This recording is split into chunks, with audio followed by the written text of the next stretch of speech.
Aterina indray ny araba toboklasy toboko vavy ary dia manasanao anaraka hatramin'ny farany ny fampahalalam-baovao ito amin'ny fahitalavitra ma-TV ny toyan'ny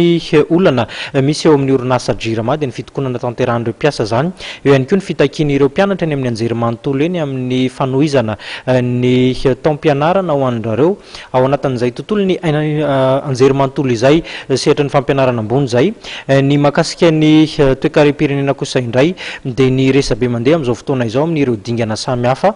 tanterahan'ny mpitantana ny orinasa tiko mba hahafahany izany orinasa izany mihodina indray ny sehatry ny finoana moa dia ny fiaonana tampanao gazety ny tanterahan'ny mpino teo anivon'ny fiangonana anglikana entin'izy ireo ankalazana ny jobily ny sin'izany fiangonana izany teto amintsika sehatra ny fampianarana no anokafana ny fampahalalam-baovao nanohy ny fihetsiketsehana tanterahany amin'ny famerenana amin'ny laoniny ny fampianarana ny mpianatra eny anivon'ny anjerimanontolo eny Akatso eny tamin'ity andro androany ity tsy mbola nisy ny marimaritra iraisana teo amin'ny fanjakana sy ny mpampianatra pikaroka na ny CSS zany ahafahana mampitohy amin'ny antsakany sy andafany indray ity fampianarana ity. Hatramin'ny androany tsy mbola niverina ny fampianarana eny anivon'ny oniversite n'Antananarivo araka ny fanambarana nataon'ireo mpianatra.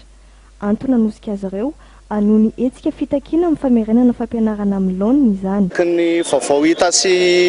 ny zava-misy tato anatin'ny fitakian'ny mpampianatra pikaroka sy ny pikaroka mpampianatra ety amin'ny anjerimanontolo moa zany dia hatramin'izao aloha zany ny zavatra tsapa dia mbola tsy miverina ny fampianarana. Eny fa na dia efa nisy ara ireo vahaolana sy fifanantonan'ireo mpampianatra ireo tamin'ny fanjakana fa amin'izao matoa izay tonga eto ary mbola vonina hoe hitako ny zoanay dia mbola tsy mianatra ny mpianatra ary mbola maneho an'izay hoe etaetana izay hoe te hianatra izay ary ny fiverenan'ny fampianarana no tanjona takianay mpianatra hatramin'izay ka hatramin'izao. Ny zavatra takianay ihany koa zany ao anatin'ilay izy hoe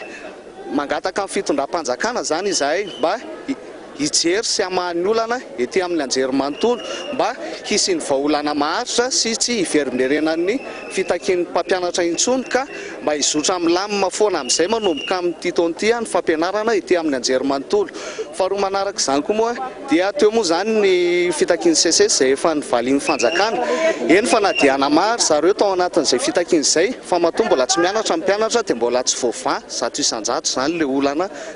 takian'ny mpampianatra pikarokareo ka izay nefa reto mpianatra reto dia mahatsapa ihany koa hoe efa nisy ny ezaka nataon'ny fanjakana tao anatin'ny famahana ny olana ka miangavy ihany koa zany amin'ireo mpampianatra mba hiverina anatin'ny fampianarana fa mba hijery koa zany ny tombotsoa any mpianatra ao anatin'ilay izy.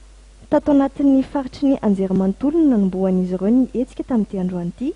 Misy anefa ny fifanantonana tamin'ireo mpitandro filaminana avy amin'ny Moraika ka nafahan'izy ireo nanao fihetsiketsehana nandritra ny 30 minitra tety amin'ny fiantsoana ny zotra 7:10. Voatapitra nefa fepotona io dia raikitra ny torabato ary niroso tamin'ny fanapohana bamboman-datsar-dranomaso ny mpitandro filaminana. Anohy ny hetsika fitakiana trano mireto mpianatra ireto mandra-pivery ny fampianarana eny Akatso. Izy ireo izay nanamafy amin'ny fanambaran'izy ireo amin'ny fanamelohana ny fikasihan-tanana mpianatra izay mitaky ny zo hianatra.